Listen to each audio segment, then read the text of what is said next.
अगली परिभाषा है हमारी माल या गुड्स। कई बार आपने ट्रक्स के ऊपर लिखा हुआ देखा होगा गुड्स कैरियर। तो गुड्स, गुड भी है, वो वाला गुड नहीं है, अच्छा वाला गुड नहीं है, ये गुड्स हैं, GOODS, गुड्स, माल।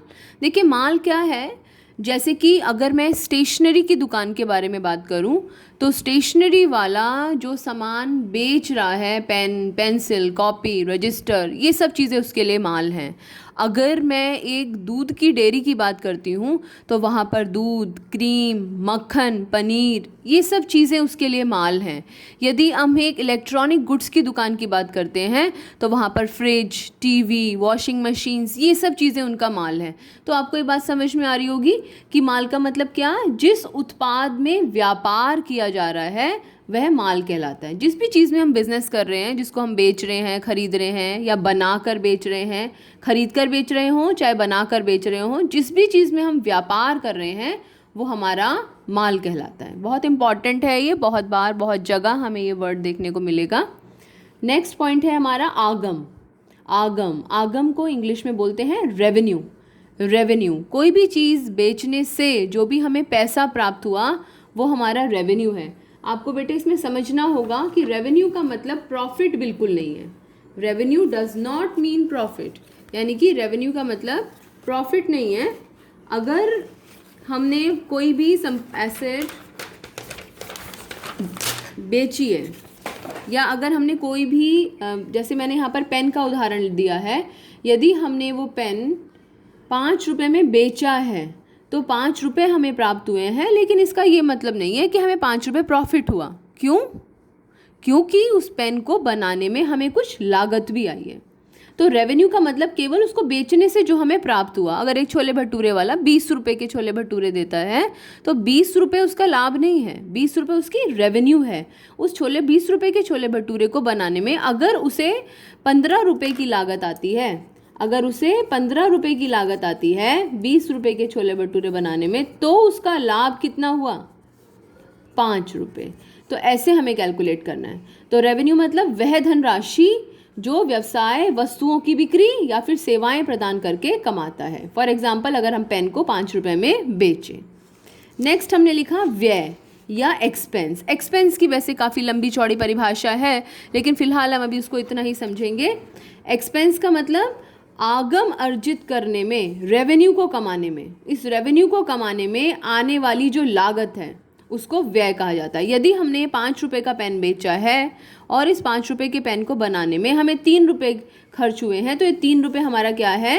व्यय है। यानी कि आगम अर्जित, अर्जित का मतलब कमाना, आगम को कमाने में आने वाली लागत को व्यय कहा जाता है। नेक्स्ट है हमारा लाभ। लाभ या प्रॉफिट। अब जैसे आपको पता चली गया होगा, 5 रुपये का हमने 5 रुपये में पेन को बेचा, लेकिन उस पेन को बनाने में हमें लागत आई थी 3, तो हमें प्रॉफिट कितना हुआ? आगम माइनस व्यय, 5 माइनस 3। तो लाभ का वो क्या है? आगम में से अगर हम व्यय को घटाते हैं, ये परिभाषा मैंने यहाँ पर नहीं लिखी है, आप केवल एक सिंबॉलिक इसको लिख सकते हैं, आगम माइनस व्यय, ब्रैकेट में नीचे लागत भी लिख लीजिएगा। तो आगम माइनस लागत जो होता है वो प्रॉफिट होता है। यदि हमने अपने 5 रुपये जो हमने अर्जित किए हैं, कमाए हैं, अर्जित करने का मतलब कमाना, और उसमें हमें लागत 3 रुपये आई थी, तो हमारा प्रॉफिट कितना हो गया? 2 रुपये। और बिजनेस में ज़रूरी नहीं है कि हमेशा प्रॉफिट ही हो, हमें लॉस भी हो सकता है। नेक्स्ट है हमारा लेनदार। लेनदार, इनको इंग्लिश में बोलते हैं क्रेडिटर्स। क्या बोलते हैं इनको? क्रेडिटर्स। लेनदार, लेने वाले, वो हमसे पैसा लेंगे। क्यों लेंगे वो हमसे पैसा? क्योंकि हमने या तो उनकी सेवाएं ली हैं या फिर हमने उनसे माल उधार पर खरीदा है। तो वे व्यक्ति या संस्था, दोबारा से रिपीट कर रही हूँ, वे व्यक्ति या संस्था जिनसे व्यवसाय ने उधार पर माल खरीदा है।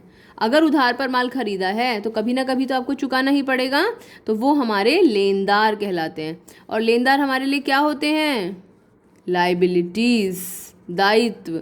क्या होते हैं? हमारे दायित्व होते हैं, लाइबिलिटीज़ होते हैं। और अगर हमें इनका भुगतान 1 साल से कम अवधि में करना हो तो ये हमारे चालू दायित्व बन जाते हैं। अगर 1 साल से ज़्यादा अवधि में करना हो तो ये हमारे गैर चालू दायित्व बन जाते हैं।